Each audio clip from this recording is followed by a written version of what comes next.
¿Te gustaría conocer los beneficios preliberacionales que existen en la Ley Nacional de Ejecución Penal, así como las distintas penas que existen? Bienvenido. Aquí en Docaba encontrarás educación jurídica que te puede interesar para saber un poco más, completamente gratis. Para ello, solo mira este video completo y suscríbete para nuevos temas.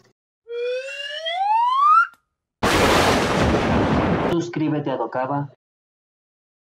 Los beneficios preliberacionales, que son generalmente medios o instrumentos legales para dar por concluida la pena, aunque generalmente se enfocan en la pena de prisión. También pueden ser cambiados o sustituidos por otras. Así tenemos que los jueces de ejecución de penas deberán necesariamente de resolver las audiencias orales sobre todas las peticiones o planteamientos que le formulen las partes, relativos a cualquier beneficio concedido a los sentenciados por cualquier autoridad judicial, y en aquellos casos en que se deban de resolver sobre la libertad anticipada, libertad preparatoria, remisión parcial de la pena y libertad definitiva, y todas aquellas peticiones que por su naturaleza o importancia requieran debate o producción de prueba. Para cumplir con sus atribuciones realizarán las actuaciones que fueren necesarias e impondrán las medidas de apremio correspondientes, contando inclusive con el uso de la fuerza pública. El primero de ellos es la libertad condicionada, en donde el juez de ejecución podrá conceder a la persona sentenciada este beneficio bajo la modalidad de supervisión con o sin monitoreo. Para gozar de este instrumento, el juez debe apreciar como requisitos que no tenga otra sentencia condenatoria firme, que no exista riesgo para la víctima, testigos o las personas que depusieron en su contra. Inclusive este es un requisito: haber obtenido buena conducta, cumplir con el plan de actividades, cubrir la reparación del daño, así como la multa, no estar sujeto a otro proceso penal en ningún fuero que amerite prisión preventiva y que haya cumplido con la mitad de la pena de prisión tratándose de delitos dolosos. No gozarán de este beneficio los sentenciados por delincuencia organizada, secuestro y trata de personas. Este beneficio puede ser revocado si hay conductas violentas reiteradas, por sustitución o la extinción de la pena, o también por la libertad anticipada, o cuando se cometa un nuevo delito antes de que se cumpla la pena impuesta. La autoridad penitenciaria debe vigilar la adquisición, mantenimiento y seguimiento de los sistemas de monitoreo, pudiendo cobrar por este servicio. Este sistema se rige por los principios de necesidad, proporcionalidad, igualdad, legalidad y no discriminación. La autoridad de supervisión será la encargada de vigilar el cumplimiento de este beneficio de conformidad con las normas penales aplicables, quienes informarán al juez de ejecución cualquier anomalía. Las personas que gozan de este instrumento legal podrán solicitar la reducción de las obligaciones del régimen de supervisión si se dedicaron en forma exclusiva a las labores productivas, educativas, deportivas o culturales no remuneradas en el centro. Ahora, por lo que vea la libertad anticipada, este beneficio extingue la pena de prisión y otorga la libertad al sentenciado. Solamente persistirán las medidas de seguridad o sanciones no privativas de la libertad. Es tramitado ante el juez de ejecución a propuesta del sentenciado, su defensa, el Ministerio Público o a propuesta de la autoridad penitenciaria, previa notificación a la víctima o ofendido. Entre los requisitos encontramos que no tenga otra sentencia condenatoria firme, que no exista riesgo para la víctima, testigos o personas que depusieron en su contra, haber tenido buena conducta, cumplir con el plan de actividades, cubrir la reparación del daño, la multa y no estar sujeto a ningún otro proceso en ningún otro fuero que amerite prisión preventiva, y que se hayan cumplido el 70% de la pena impuesta por los delitos dolosos o la mitad de la pena de prisión para crímenes culposos, no pudiendo gozar de este mecanismo los sentenciados por materia de delincuencia organizada, secuestro o trata de personas. Ahora hablaremos de la sustitución y suspensión temporal de las penas. Esto se remite a la Constitución Política de los Estados Unidos Mexicanos en el numeral 21, que menciona que es la facultad exclusiva de los jueces el modificar las penas y las medidas de seguridad, es decir, se le encomienda esta función a los llamados jueces de ejecución para modificar, mantener, sustituir, revocar, cesar y adecuar o declarar extinta la sanción de la pena de prisión en la fase de ejecución, en los asuntos que son de su competencia, que procederán siempre basando su criterio en los informes y recomendaciones del personal profesional carcelario, en los términos que marca la ley y con los requisitos que ella establece, salvaguardando los derechos de los internos, corrigiendo los abusos y desviaciones en el cumplimiento de los preceptos del régimen penitenciario que pueden producirse. Las penas privativas de la libertad impuestas por los tribunales o juzgadores deberán siempre de cumplirse en sus términos, salvo modificación por la autoridad judicial. Para la adecuación y modificación de las penas se sustanciarán de oficio por el juez de ejecución o también se pueden hacer a petición de las partes. El juez de ejecución puede sustituir la pena privativa de la libertad por alguna otra medida de seguridad no privativa de la libertad que estén previstas en la ley, únicamente cuando durante el periodo de ejecución se den los siguientes supuestos: cuando se busque la protección de las hijas o hijos menores a 12 años de las personas privadas de su libertad, siempre que sean menores de 12 años o tengan alguna discapacidad que no les permita valerse por sí mismos, además que la persona en prisión sea la cuidadora principal o su única cuidadora, cuando la permanencia de la persona sentenciada con la hija o la persona discapacitada no represente un riesgo objetivo para aquellos, cuando este fuere necesario o incompatible con las condiciones de la persona privada de su libertad por senilidad, edad avanzada o grave estado de salud en los casos regulados por la legislación sustantiva de la materia. También cuando existan programas de tratamiento de adicciones, reinserción en libertad, justicia colaborativa o restitutiva, política criminal o trabajo comunitario, en todos los casos se debe privilegiar el interés superior de la niñez. No procederán estos sustitutivos en materia de delincuencia organizada, secuestro y trata de personas.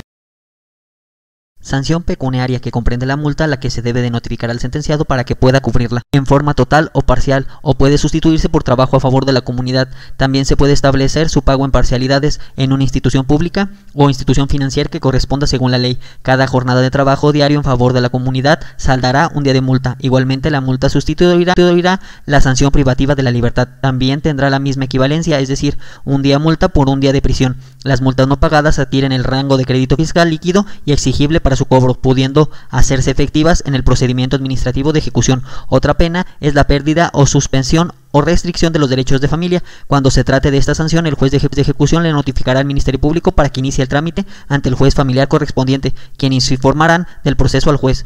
Suspensión, destitución o inhabilitación de derechos. Si se trata de un servidor público, el juez le notificará la resolución al titular de la dependencia. Si es una profesión la que se va a destituir, se le notificará a la dependencia encargada del registro de profesiones. Al igual, si se trata de o inhabilitación de los derechos políticos, se le notificará al Registro Federal de Electores.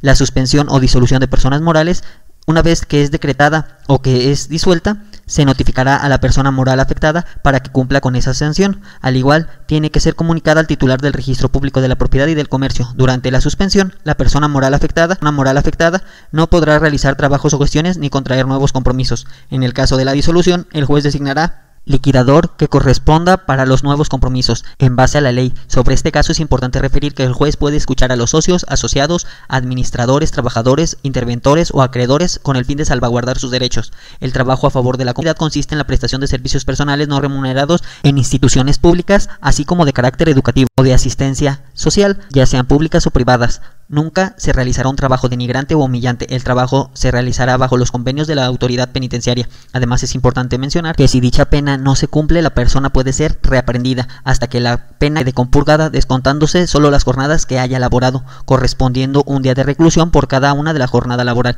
Liquidación de la reparación del daño, donde el juez de ejecución ordene el pago si la cantidad ya fue determinada, o si no, él mismo fijará un procedimiento de liquidación para determinarlo. Los jueces también podrán hacer efectivas las garantías, ejecutar multas, dar multas, negar beneficios si no se cumple con el pago de la reparación del daño, y en casos de delito de despojo, ordenar la entrega física al inmueble en un plazo de 3 días. Finalmente, contamos con las medidas de seguridad. Entre otras, encontramos la vigilancia de la autoridad, que consiste en la supervisión y orientación de las conductas del sentenciado, ejercitadas por autoridades o auxiliares, con la finalidad de coadyuvar a la reinserción social del sentenciado y a la protección de la comunidad, la víctima del delito. Esta medida no puede exceder el plazo que tiene la pena. Los permisos extraordinarios de salida por razones humanitarias los debe de solicitar el interno ante el juzgador de ejecución cuando se justifique una enfermedad terminal, de fallecimiento de un pariente consanguíneo en línea recta, ascendiente o descendiente de primer grado, el cónyuge, concubina, concubinario o socio convivente, siempre que el traslado sea en la misma localidad o dentro de un radio razonable, viable y materialmente posible.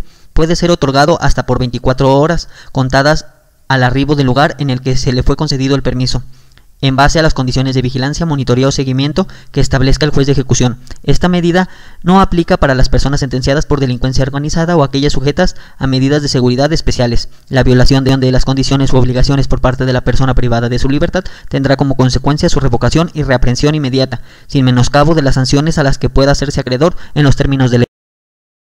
Finalmente, por lo que vea la preliberación por criterios de política penitenciaria, tenemos que la autoridad penitenciaria puede, con la opinión de la Procuraduría, solicitar al Poder Judicial de la Federación o a la Sala Superior de Justicia de las entidades federativas la conmutación de las penas de liberación condicionada o liberación anticipada por un grupo de determinadas personas sentenciadas en base a los siguientes criterios. 1. Se trate de un delito cuya pena máxima sea de 5 años de prisión y no sea cometido con violencia. Delitos patrimoniales cometidos sin violencia sobre las personas o delitos culposos por motivos humanitarios, personas mayores, portadores de enfermedad crónico-degenerativa o terminal, independientemente del tiempo que lleven o del que les falte, personas sentenciadas que hayan colaborado con la Procuración de Justicia o la autoridad penitenciaria o que no hayan sido acreedoras a otra liberación, cuando se trata de delitos cuyo bien jurídico tutelado sea el titular de la federación o aquellos que les corresponda extender el perdón a estos, cuando la continuidad de la aplicación de la pena sea irrelevante para los fines de reinserción del sentenciado a la sociedad o para prevenir la reincidencia.